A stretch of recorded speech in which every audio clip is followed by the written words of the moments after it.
Arsenal 3, Newcastle 2. We finally beat Newcastle, people, and I know it's only pre-season, but there were certainly some positives to take from that.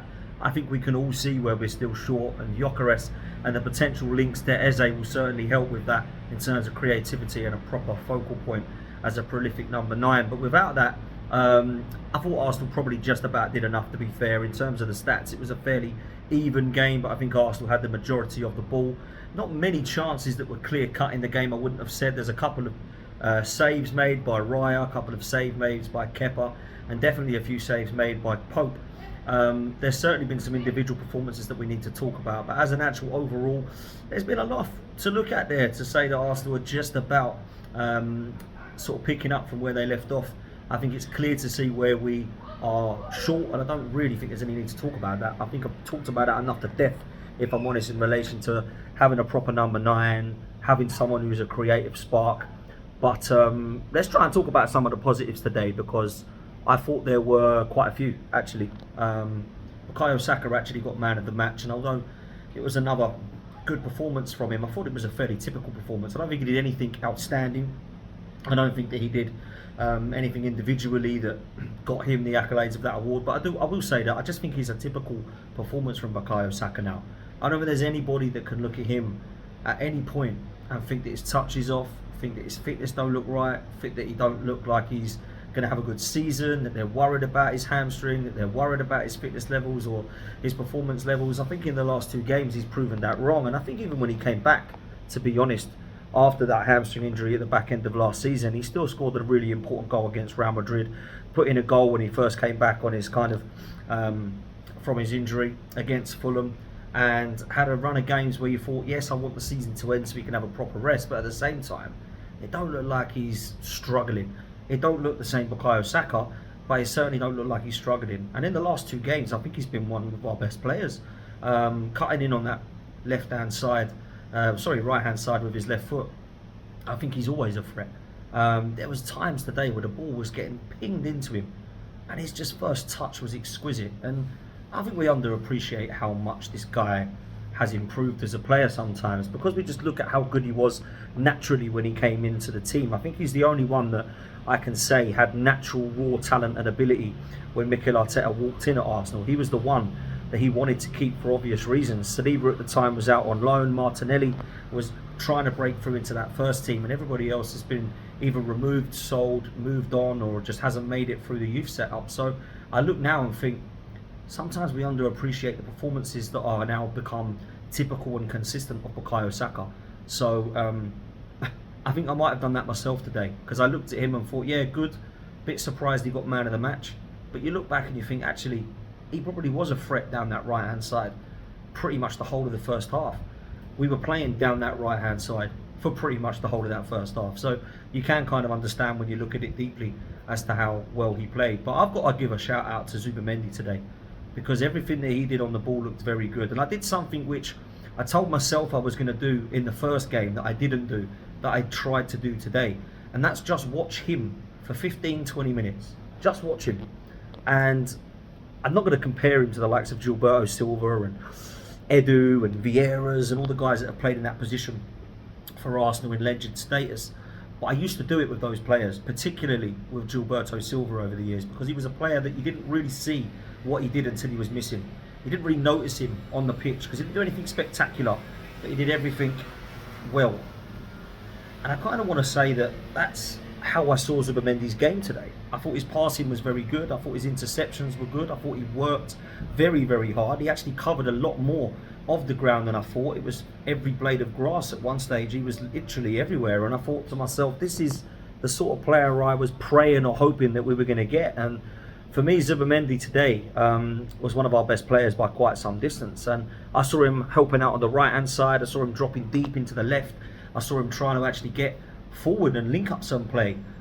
He's got a range of passing. It doesn't just mean he's sideways and backwards, and line breaking passes is something we've potentially bought him for, but actually I've seen him do a range. I've not just seen him do the same old. I've seen him do flicks over the back four. I've seen him spray it wide, spray it left, keep it simple by going backwards and keeping the play, starting up again.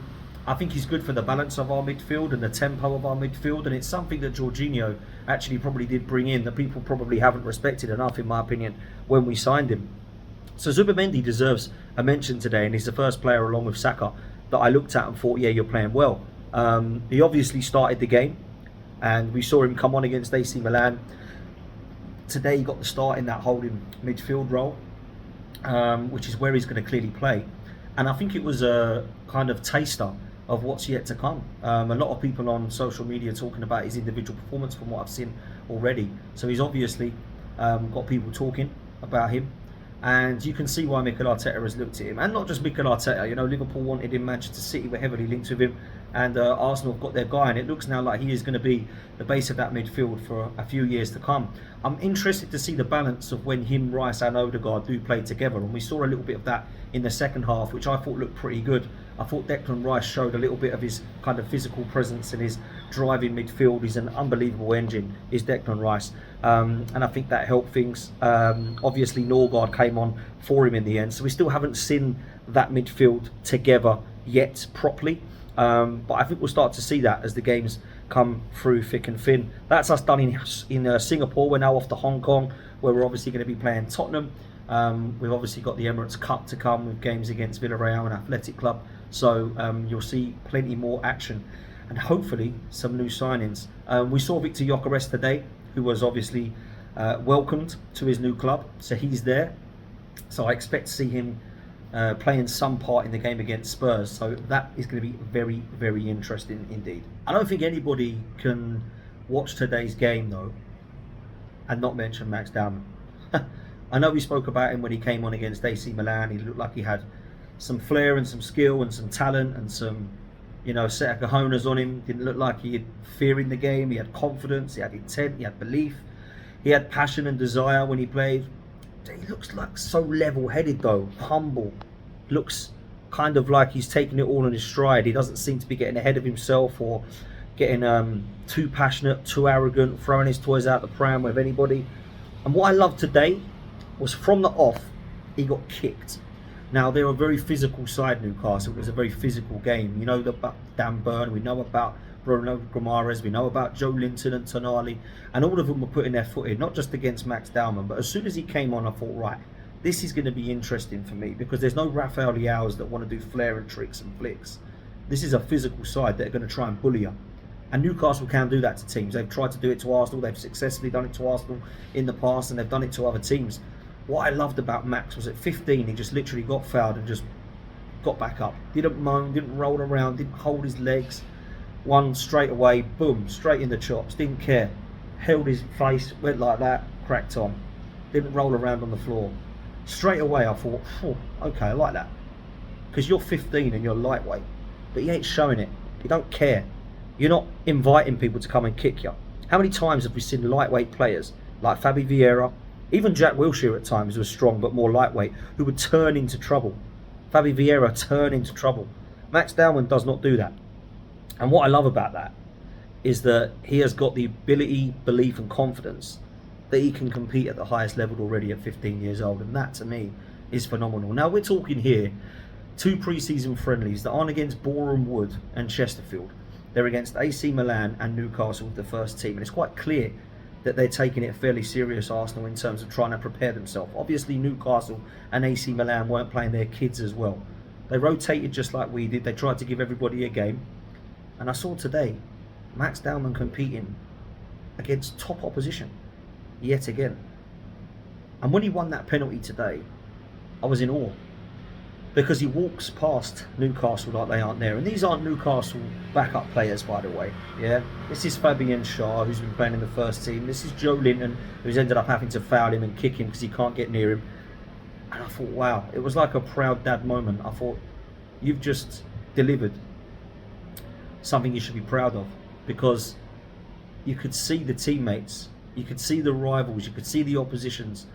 Everyone exhilarated, excited by it, because this is what he's doing at the moment. He's exciting the fans. He's showing the rival fans what he's about. He's telling oppositions, I'm ready. I know you don't want me to be good, but I actually am. And he, for me today, was very close to getting man of the match. That's how good he was when he came on. It wasn't a game where you looked at and thought, wow, there's 5 goals in it. It was a good game. It was a physical battle. It was one that was tough. But I tell you what, Max Dowman, take a bow. Because at 15 years old, to take the ball like that, to drive forward with it, to not allow anyone to get near you, to protect yourself and the ball the way that he does when he's driving forward, you basically have to kick him, otherwise you're not getting the ball off of him.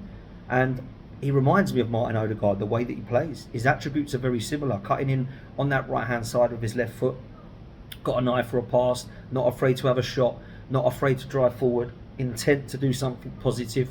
None of this keep it simple. And I look at the performance of Martinelli and Max Dowman, who both got similar minutes today. And in both of those first 2 games, Martinelli looks like the 15-year-old that's hardly played a game of football before in the first team. And that's nothing against Martinelli, because he's a good player, but obviously, you know, Max Dowman has just been that good. And I think we've got to be honest with ourselves. We've got a true gem, a true gem, who at 15 now can start playing in Premier League games. And Mikel Arteta believes he's ready. There's no way anyone can tell me this player does not look ready. Ethan was fairly quiet today. I've got a lot of time, trust me, for Ethan, and a lot of time for Miles Lewis-Skelly. But were they doing this at 15? Was Bukayo Saka doing this at 15? Was Martinelli doing it at 15? Not just, you know, Smith Rose and Maitland-Niles and Joe Willocks and Eddie Nketiahs. Of course they weren't doing it at 15. I'm talking about the guys that are in our first team now. The guys that are in the first team squad now. The Ethans, the Miles Lewis-Skellys, the Sakas, the Martinellis. Were they doing it? Was Saliba doing it? I'm sorry, we've underappreciated what a talent we got here. I think people have sort of said, 15, calm down, rightly so. But he's ready. And if he's ready, you do the old saying, if you're good enough, you're old enough. Thought Arsenal were good today. You know, nothing outstanding in other performances. You know, Raya and Kepa got a fair amount of time. Saliba and Kivior, Calafiori, again, another knock. Let's hope he's not injured, because you don't want him to be added to Gabriel and Timber on the kind of injury list, the recovery list at the moment. Miles Lewis-Skelly, another strong performance individually. Martin Odegaard, I'll finish on him, because I actually thought he looked really good. When he came on, I thought he looked excellent. I thought his creative spark was back. I thought he had an eye for a pass. I thought his weight of pass was good. He had a couple of shots which I didn't expect him to, and I don't normally see him do. Very good shots as well, in fact. One of them, you know, good save from Pope.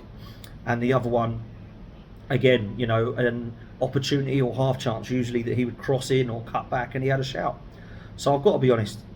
Very good from Martin Odegaard. Need to see more from him there. Look, we move towards Tottenham. Now, I'll end on this. I don't like playing Tottenham at the best of times. I don't think we should be playing them in a friendly. I don't like it at all. I will be watching it, and I will do a match reaction against it after it, but it ain't for me, people. It ain't for me. So let's see what we get. A good run out, good win, and Max Dowman, take a bow, son. Hit like, hit subscribe, please. We're close to 50k. Make sure you hit that subscribe button. It's free, and I'll see you on the next one.